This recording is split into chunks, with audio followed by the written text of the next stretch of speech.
Hi, Keith Liswood from Balanced Body Mind. Today we're going to look at neck function, why we get neck pain, have a look at some basic tests for assessing neck function, and talk about mechanics of why we often get neck pain. I'm going to run a very basic screen here taken from Gray Cook's SFMA on how to assess neck. We're going to look at how Marlene flexes her neck. What we're going to do here is just ask her to tuck her chin to her chest. We can see here that she has a real difficulty getting her chin to her chest. Is that painful or tight?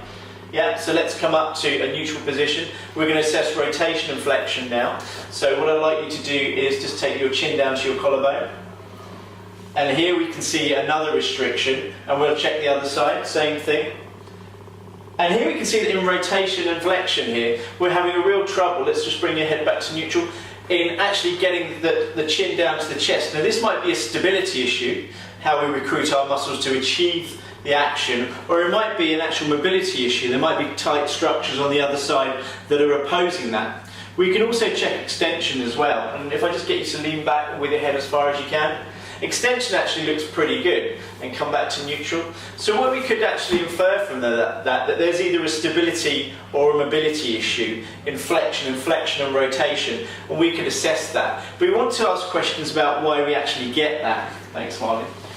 If we look at Meyer's model of the superficial back line, we can see that tissues in the head are affected down below by as low as, say, the toe flexors. So we want to assess what's actually going on in the superficial back line. So for example, if I were to do left rotation, we might have a look at what's going on in the structures in the right side of the neck, from the cervical extensors down the back into the hamstrings and down into the feet.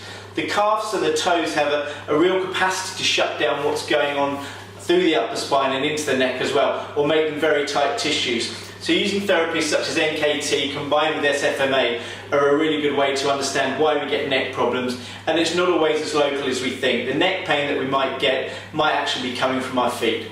Check your feet out.